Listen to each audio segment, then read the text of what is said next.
What is going on, collective? Welcome back to my channel or to my Patreon. It's your boy Adam Ra. Let me turn this off. Alright, hopefully you can hear me a lot better compared to the other videos. Okay, so in this video, I found one of my old books or whatever, right? And I'm gonna go into my book and I'm gonna figure out, let's see here.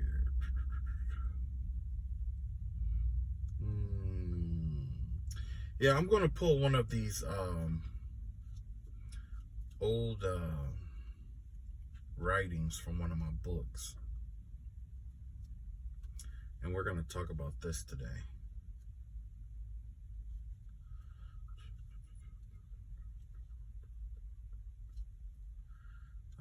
Just 1 second.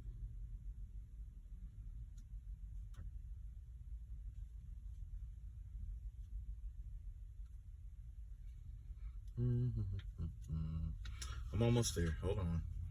I got so much stuff written that it's like, what? You know, so.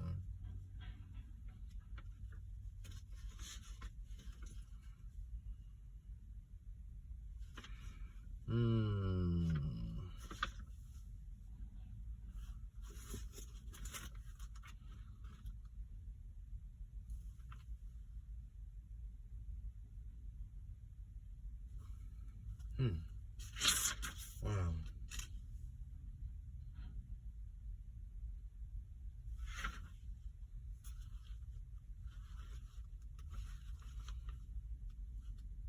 Oh man, I just came across some weird stuff basically.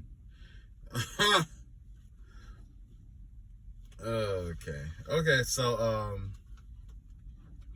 basically what I want to talk about today is the what is this?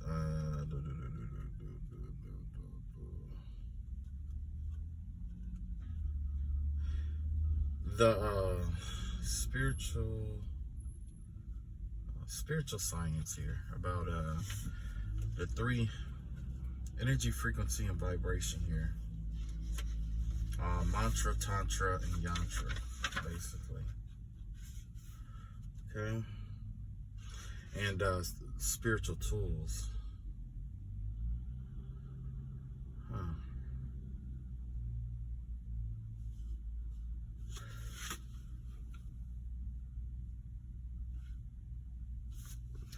Okay, so with spiritual science and research, research and development.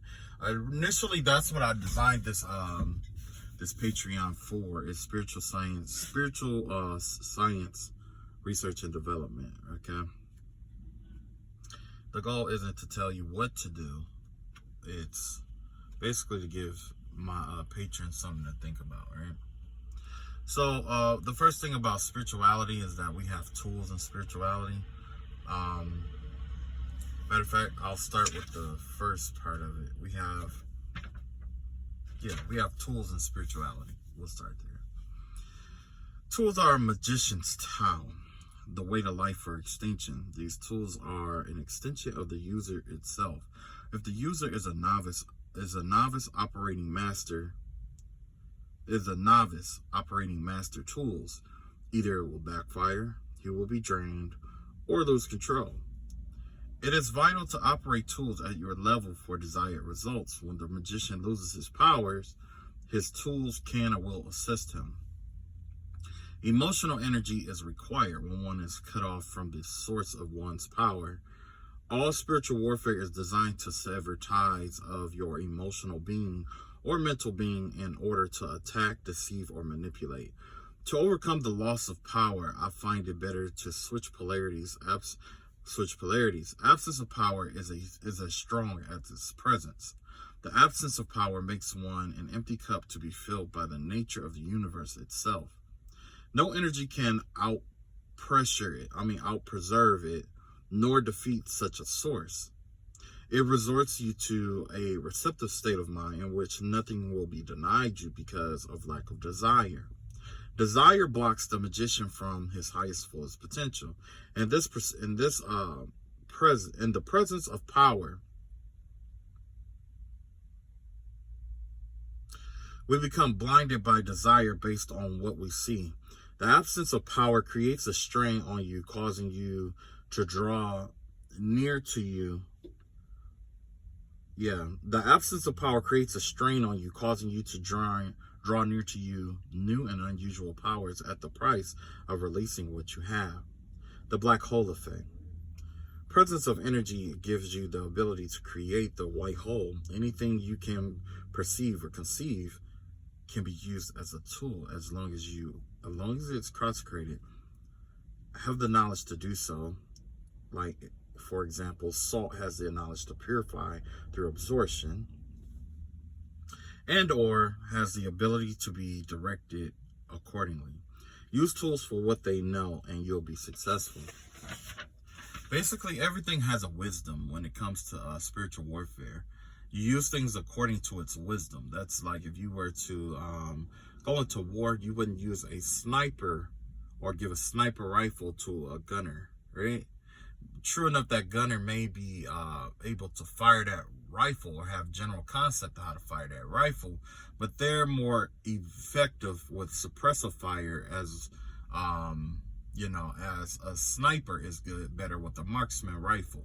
Okay, so you have your marksmen, you have your gunners, you have everything in its place when it comes to, in terms of spiritual warfare and how things go and how it's governed and how it operates. So basically, everything has to be in its place when it comes to work, when it comes to spirituality and using certain tools.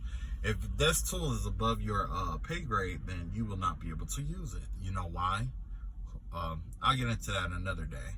But you wouldn't be able to use that weapon because if you do, there's a chance of a backfire or the tool could actually overheat, and what we have here is next we have mantra, tantra, and yantra. Everything in life, everything in science, life, spirituality derives into three categories: energy, frequency, and vibration. E equals MC squared. And spirituality, the tantra, is emotional energy or energy. Mantra governs the vibration through incantations, chants, music, and dance. Yantra governs frequency and directs the energy according to your will. Tantra is generally the magician's emotions ranging from joy to anger. The high octave is very strong in frequent doses. The emotion itself is not enough to decide a victor, whereas the emotion itself is not enough to decide the victor. The strongest emotion for the longest period of time dominates the other energy, which is important in spell work. If your heart isn't into it completely, you run the risk of having your spell deflected back onto you, the others and other people around you, or the spell. Physical tools used physical tools used to its highest intelligence basically is what yantra is, okay? Yantra and directing energy and intentions, okay? So yantra or physical things serve as gateways, like seals, beacons, symbols, antennas, wands. Like let's say a gateway would be like a seal.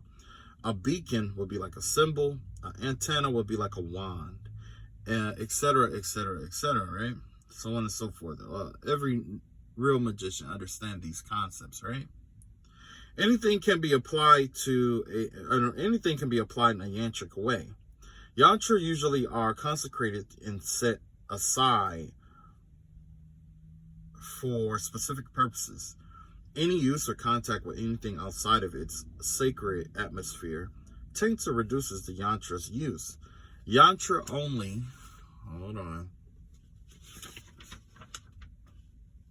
is as powerful as its wielder allows it to be. Sometimes a yantra can require more energy than a novice can produce, thus draining them, or in some cases, possession or rejection, sickness, inactivity, rejected spell work, mania, voices, things of that nature. Then you have mantra, right? Mantra are generally our prayers, incantations, petitions, spells, requests, basically the verbal aspect of the spell work. The mantra is usually a song, a prayer, incantation, or some form of sound to generate emotions, confidence, or to invoke a certain frame of mind in order to perform the desired intention.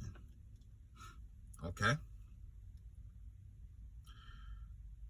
So basically here, what I have here is that the three forms of magic here, which is yantra, tantra, mantra, and yantra here, right? And because we have these three, there's more than one way of connecting to it. If you are a Reiki healer, generally you have certain symbols that you use to connect, or certain yantras that you use in order to channel energy. Like I said, a doorway. And then if you are let's say, if you are religious, you also have like symbolisms like the cross, the ankh, the 6-point star, the 5-point star. It's a variety of different stars out here, okay? And with that being said, it's like you just kind of, with that being said, it's kind of like what you send out using tantra, mantra, and yantra, it all has to depend on what level or where you are, okay?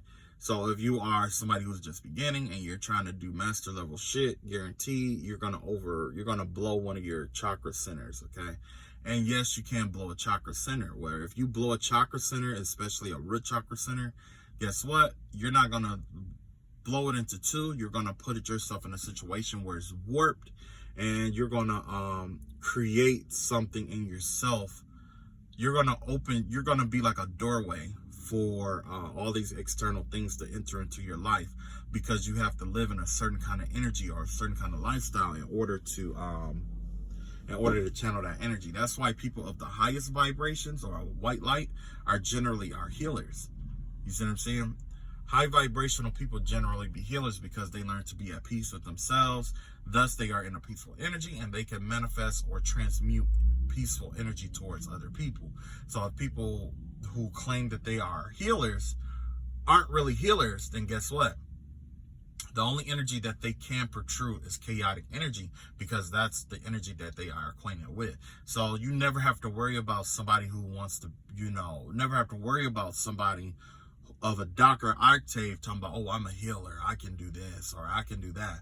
Because in reality, true enough, they do have some forms of healing arts, but it won't be as effective as a high energy healer, in a sense, right? Only you can imitate or try to imitate what they do, but guess what? When that magic backfires from you trying to switch the octaves, there will be severe consequences, okay? And that's just the way that it is, especially when you've been dark for so long and you try to transition to being like light, or you try to change your life around. There's a reason you go through certain karmas for that. The threshold to be on the other side of what you normally are is experiencing karma. You see what I'm saying? That's the threshold you have to cross.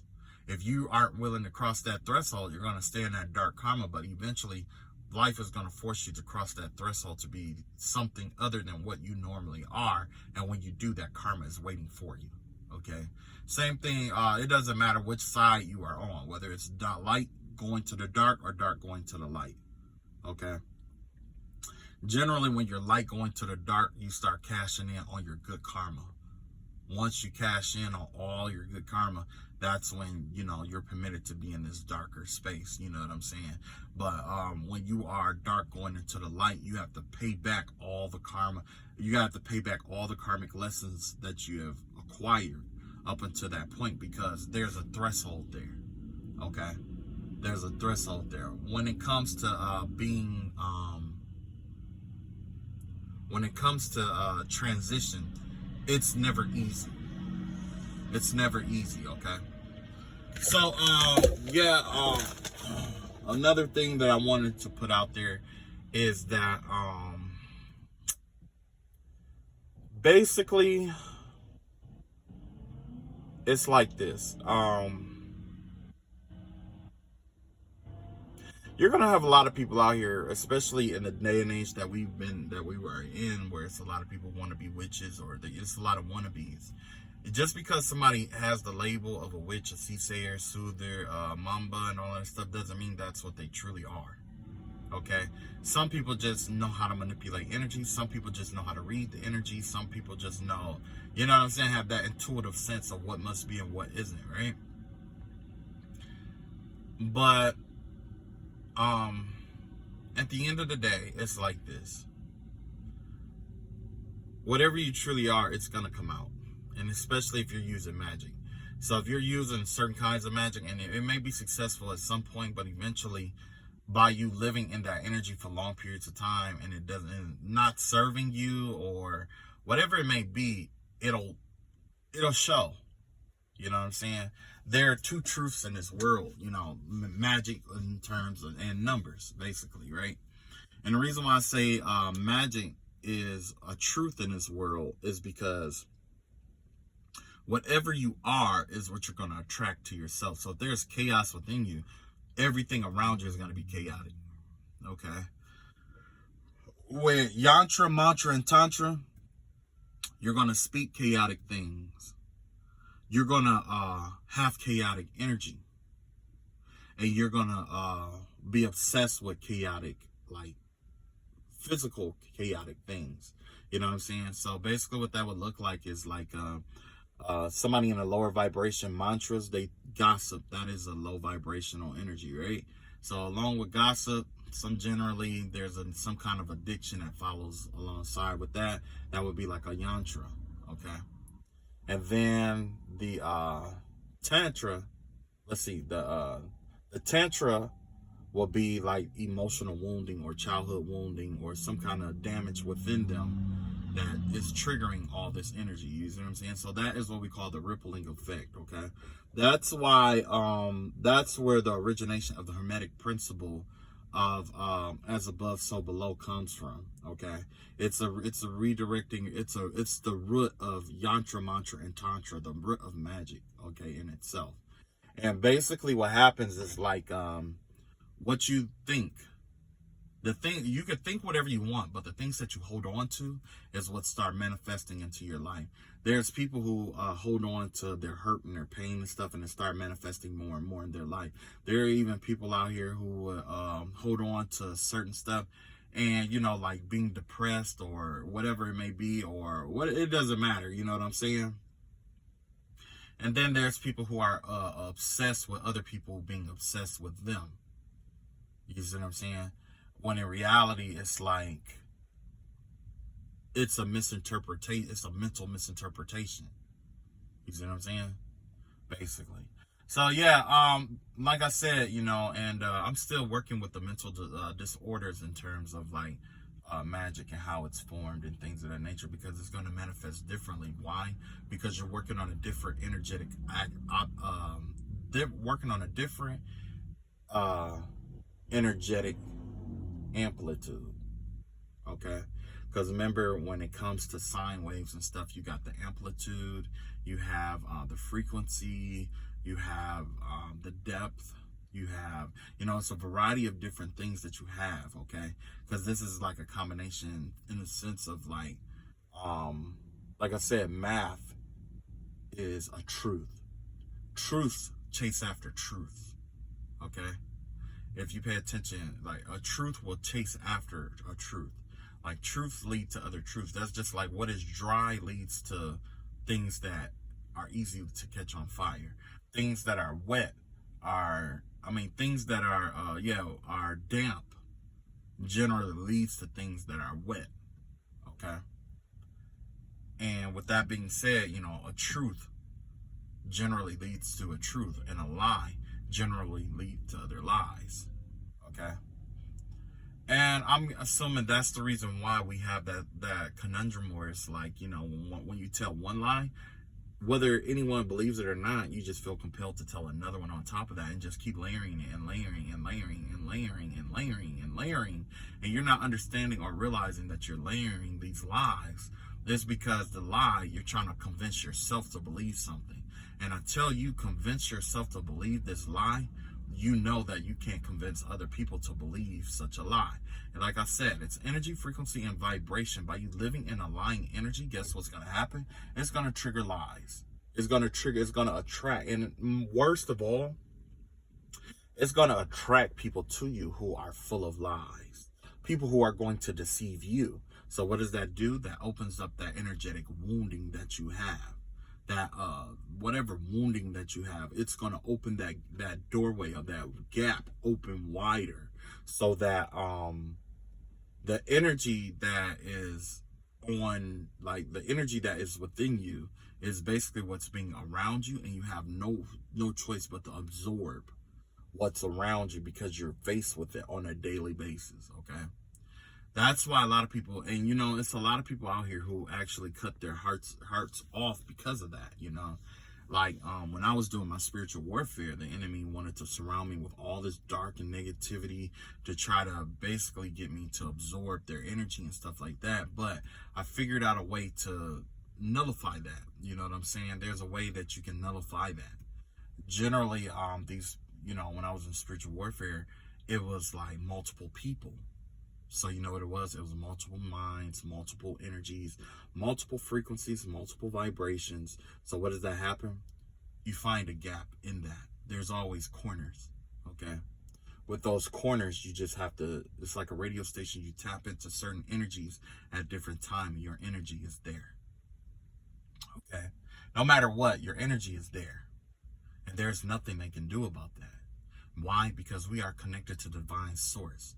Why is being connected to divine source? If I tap into the right aspect of your energy, I can find a peace of mind's there and reconnect to that, and then that's me. You see? So currently there, it's like I was saying though, you have a lot of people who is amateur to this war magic shit. They buy books, they go for these hours of trainings. They get these spells and recipes from people. They even steal from other people, different stuff like that. But for me, magic is like a pheromone, okay? It's like a pheromone. There's no right way to do magic. You just have to do it according to what's right for you. If what's right for you is stealing it from other people, it will always be artificial and it'll never work out for you. So you have to do it based off your own pheromone. That's just like certain colognes smell good on certain people and it stink on other people.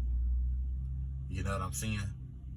So that's why, you know, a lot of times you really don't have to worry about too much in magic, especially if it's just one person and you can defeat that one person. When it's more than one person, true enough, the magic generally gets stronger, but that also multiplies the weaknesses that are affiliated. And the thing is that when everyone isn't on one accord, it's like, it's a lot easier when everyone's not on one accord. It's a lot easier when it's more people in a sense, because like I said, it takes a lot more energy to navigate a whole bunch of people, especially if you don't have that, if you're not a leader, you know what I'm saying? You're trying to navigate all these people to do all this stuff. You got to put them on schedules and stuff like that and get it, you know what I mean? And then on top of that, their heart have to be in it as much as yours, and you will never know if their heart is in it as much as yours. Only thing you can do is keep interrogating them and trying to motivate them or trying to convince them to do it.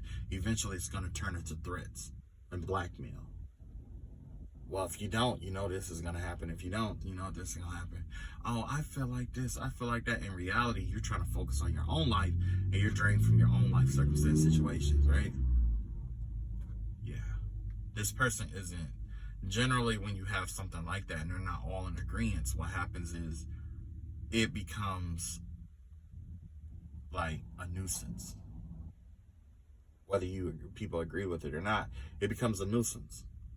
But you have to leave that burden on them for long periods of time, as I have done. I've left that burden on them for long periods of time, and now people are starting to come up with aneurysms. They're overexerting themselves. They're doing their best to try to get me to fight myself. Why? Generally because what they're doing, they know that it doesn't work for them.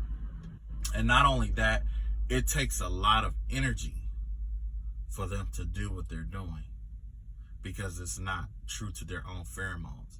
Some of them not even supposed to do magic in this lifetime because of what they've done previously. But that's another story for another day. Essentially what happens here is that when it comes to mantra, tantra, and yantra, it's kind of like when I was talking about pheromones and stuff like that. Everybody isn't going to be good at every single form of magic, okay? It's like you have to find the one that your pheromones resonate with the most. And what happens is you have certain people who get upset. Like, I put it like this: if you have problems with praying to God for what you want and waiting for it to get it, you're not fit for magic. A lot of people resorted to magic for immediate power, immediacy. But the thing is just like in reality, when you go for immediate things, it has the worst karma. It has the worst repercussions. You know, it has the worst. So, with that being said, when it comes to yantra, mantra, and tantra, energy, frequency, and vibration, motivation, how the motivation is channeled, and what aspect of your life are you, motivating it from, because that matters too. Like, what place is this energy coming from? And when it in terms of magic and stuff like that, if you're coming from a hurt place and it's all anger and stuff like that, it's going to be a darker energy. It's going to be very dense and heavy. But in order to get out of that, especially when someone tries to levy that onto you, is to reinvigorate your light, reinvent your light, reinvigorate it. Sometimes it's not up to you to reinvigorate it. Sometimes you just let God reinvigorate your light. And a lot of the spell work that some people put on, like, or try to do, whatever, especially heavy, darker energy work, when they want to see you suffer, they want to see you in hatred and stuff like that. If you can basically, the whole goal isn't to fight tit for tat with them. That's not the goal. The goal is to keep them just invested enough to let them think that they can do worse or do better than what they did. Because they're going to channel even more darker energy. They're going to do even more and more and more. They're going to invest themselves in dark energy more and more. And essentially what happens is the same energy of them trying to get me to fight with them becomes them fighting with themselves to go even darker corners of their soul, to channel out darker energy, to manifest it out. And what happens when they're in this super dark place? Everything around them start fucking up, and they're going to blame you for it. They think it's you, but it's not you. It's the energy that they've been in for all this time. It takes time for this energy to dissipate, depending on where it comes from. Because if you know, like, when it comes to our natal chart, we are a byproduct of energetic harmonics. Okay? Like, the sun affects us, the moon, the stars. We are affected by the universe itself. As these planets pass by Earth, they resonate certain kind of harmonic. And that harmonic is what forms of it. If you don't believe that, you take a vibrating plate and you put salt on it. When you put that salt on that vibrating plate, based on the energy, the frequency, and the vibration, it'll form into, a pattern. Right? That's the same with the human body. That's why in Genesis, when God said, let there be light, that energy, that frequency, and that vibration created light. Just as you would see with sonoluminescence. When God said, when God breathed air into the dirt and man came out, that's when it's kind of like everything that was created through sound. Okay? Even light was created from sound. And that's why when people do like voodoo dolls and stuff like that, what do they have to do? They have to speak an intention over it. They have to use sound. They have to breathe into it. They put an aspect of themselves into it. Okay? But essentially, that's what this is. Okay? And when you do things like that, and you do it for, like I said, like when you do this kind of work or whatever, and everything, like I said, everything originates from sound, right? Eventually, you are, like, what's within you starts resonating inside of you and then start resonating outside of you, okay? You become like that plate, okay, basically. When you become like that plate, the energies that interact with you, certain energies are sifted out and only certain energies are connected to you. So in reality, what you're doing is you're recreating your own reality into this energy. And like I was saying before, with Pluto and Uranus and, you know, as those energies pass by Earth, some of them take years to, you know, some of those energies, it takes years for it to take effect. And then, I mean, years before it take effect, and then it'll start affecting you years before it comes into full effect, and then it enters into full effect, and it can stay into full effect for years, right? And then it will take years after that for full effect. So let's say a lot of death energy, right? Death energy in itself, right? That's marked by what? Scorpio and Pluto, right? So and essentially there's no such thing as death, because our concept of death is something not existing anymore, when in reality, that is not what death truly is. Death is really just a transformation where it goes from one thing to another, okay? So water going from a liquid to a solid is a death, okay? Because it's a transformation, right? So essentially somebody out here has been doing a lot of, like, at least in my opinion, like, or towards me, a lot of death spell magic or wanting to kill and, you know, hurtful energy, pain and stuff like that. So the death energy is coming from where? Pluto. That's the Plutonian energy. Sometimes because of how slow moving that energy is, it takes 2 to 3 years for it to start affecting someone. Now that it's starting to affect someone, it could last for a generation or two, and then it'll take 2 to 3 years after that generation to fade out. The same happens with a backfire, because generally in magic, there's separate laws. There's laws of 3, there's laws of 10, there's laws of 70 times 7. You know, there's various laws here, right? So let's say I was doing the death spell magic towards somebody and it backfired, and I don't know it backfired, and I just kept doing it for, let's say, 3 years. Or I've been doing this transformative energy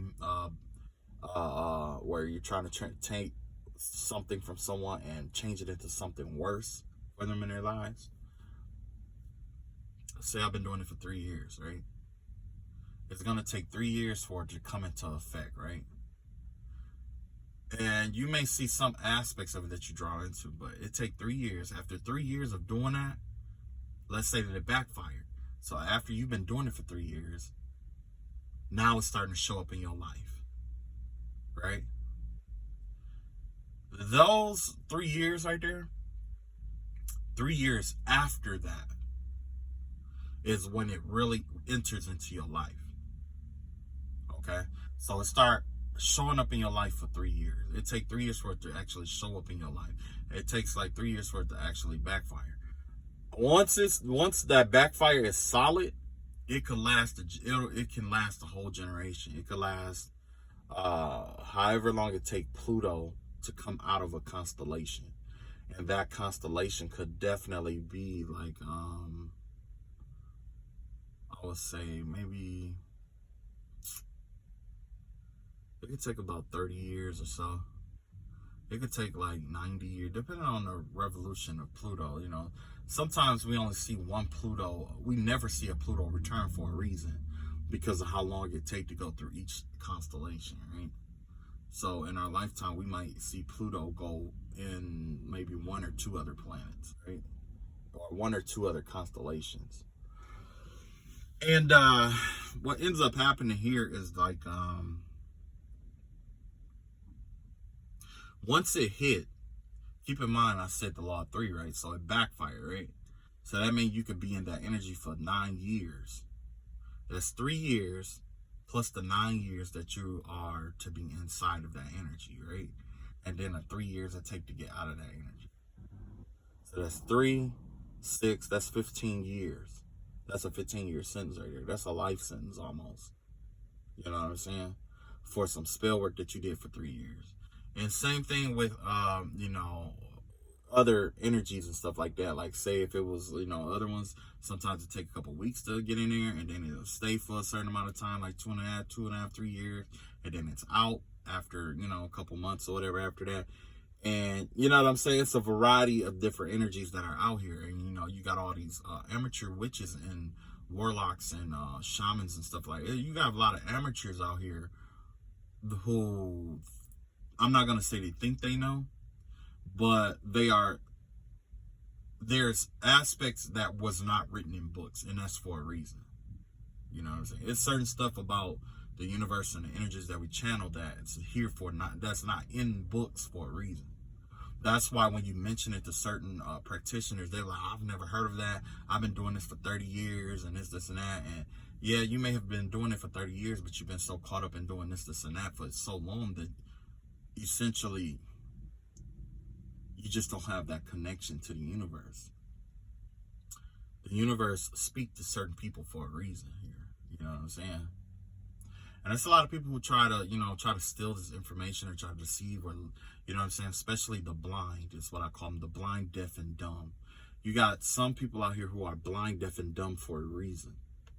And even if they did have certain wisdoms or knowledges, or even if they try to send it out and stuff like that, there's a certain thing, there's a spirit over all wisdom and knowledge, okay? There's a spirit over that. It's not up to you. It's kind of like, say, if, like Aladdin, right? You remember when he had to go in there to get the lamp for Jafar? Well, there's a lot of treasures in there. So all the treasure and stuff that was in there represent the wisdoms, okay? The wisdom of a subject, right? But the tiger itself is a spirit, a guardian spirit of that wisdom. So even if you do think that you've stolen from the universe, they have certain spirits that are affiliated with, you know, guarding certain energy or information and stuff like that. So they definitely will, you know, get retribution or whatever reason, you know what I'm saying, or do what they need to do to get what they need done or whatever. So that's all I got for this video here. Originally, yeah, this definitely got Patreon written all over it. I'll catch up with you guys later. I have to get back to work. All right, peace.